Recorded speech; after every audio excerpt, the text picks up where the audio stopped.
Breaking news చూస్తున్నాం. తెలంగాణలో Guillain బారే syndrome తొలి కేసు నమోదైంది.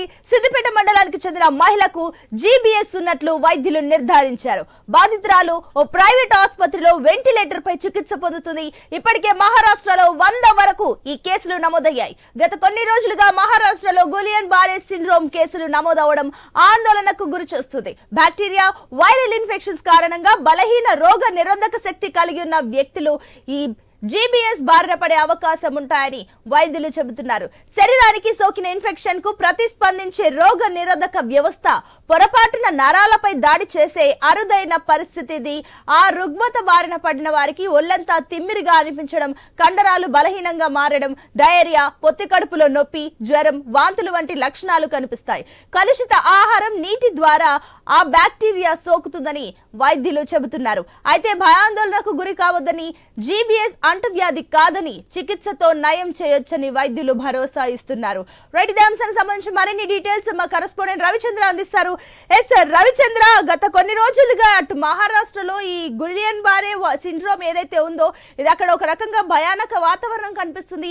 ఇప్పుడు తొలిసారి అటు తెలంగాణలో ఫస్ట్ టైం ఈ కేసు చూడడం కూడా ఒక రకంగా చాలా మంది భయపడుతున్న పరిస్థితి ఉంది. ఏంటి దీనికి సంబంధించిన డీటెయిల్స్? మరోపక్క వైద్యులు అయితే భయపడాల్సిన అవసరం లేదని భరోసా ఇస్తున్నారు. కానీ ఏంటి డీటెయిల్స్? ఎలా నమోదైంది? దీనికి సంబంధించిన డీటెయిల్స్ ఏంటి?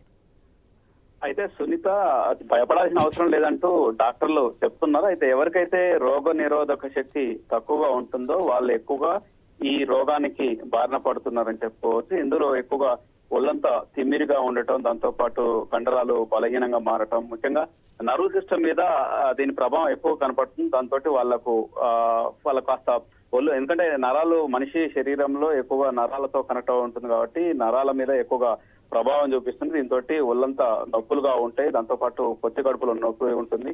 దాంతో పాటు జ్వరం, వాంతులు ఇలాంటి లక్షణాలతోటి ఈ బాగా ఇబ్బంది పడుతుంటారు. అయితే ఇది అంటువ్యాధి అని పూర్తిగా చెప్పలేనప్పటికీ కలుషిత ఆహారం, నీటి ద్వారా ఈ బ్యాక్టీరియా సోకుతుందంటూ ఇప్పటికే వైద్యులు తేల్చారు. అయితే కాకపోతే భయపడాల్సినంత పరిస్థితి లేదంటున్నారు. కాకపోతే మహారాష్ట్ర మాత్రం ప్రతిరోజు పదుల సంఖ్యలో కేసులు నమోదవుతున్నాయి. ఎక్కువగా పూణేలో నమోదవుతున్నాయి. పూణేలో ప్రతిరోజు నిన్న కూడా 16 మందికి కేసులు ఇలాంటి ఈ కేసు గులియన్ బారే సిండ్రోమ్ తొలి కేసు అంటే ఎక్కువగా ఉన్నదని చెప్పుకోవచ్చు. ఇప్పుడు తొలి కేసు మన సికింద్రాబాద్ లో నమోదైంది. అయితే వీళ్ళు సిద్దిపేట మండలానికి చెందిన మహిళగా గుర్తించారు వైద్యులు. అయితే ఈమెకు ట్రీట్మెంట్ చేస్తూనే మిగతా వాళ్ళు కూడా జాగ్రత్తగా ఉండాలి, రోగనిరోధక శక్తి పెరిగే విధంగా జాగ్రత్తలు తీసుకోవాలి, మంచి తిండి ఆరోగ్యంగా ఉండాలంటూ కూడా డాక్టర్లు సూచిస్తున్నారు. రవిచంద్ర, మరోపక్క మనకు క్లియర్ గా తెలుస్తుంది ఈ వైరస్ మహారాష్ట్రలో ఎంత స్పీడ్ గా ఇన్ఫెక్ట్ అయ్యిందో. అయితే అక్కడ దాదాపుగా 100 మందికి వచ్చిందంటే ఇక్కడ ఫస్ట్ మనకు ఒక కేసు స్టార్ట్ అయింది. దానికి సంబంధించి కేసు ఏ రకంగా, అసలు ఈ డిసీజ్ ఏ రకంగా స్టార్ట్ అయింది, బ్యాక్టీరియా ఎలా సోకిందనే విషయాల గురించి కూడా చూస్తే మీరు చెప్పినట్లుగా కలుషిత ఆహారం కానివ్వండి, నీరు ద్వారా ఈ బ్యాక్టీరియా సోకే ఛాన్సెస్ ఉన్నట్లు తెలుస్తుంది. సో మరి అక్కడ ఆ చర్యలు తీసుకుంటున్నారా? ఆ మహిళ ఎక్కడ ఎలాంటి ఆహారం తీసుకుంది, ఎలాంటి వాటర్ తాగింది, అక్కడ దానికి సంబంధించి అక్కడ చుట్టుపక్కల వారికి కూడా వచ్చే ఛాన్సెస్ ఉంటాయి కాబట్టి దానికి సంబంధించి ఏమైనా ప్రికాషన్స్ తీసుకుంటున్నారా?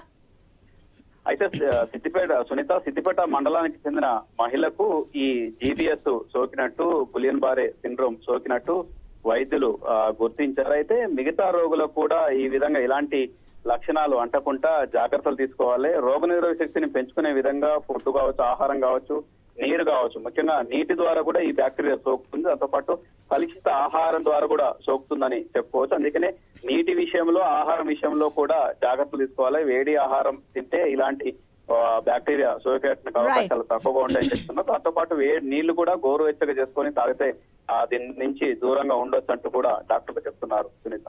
Right Ravichandra, thank you for the update.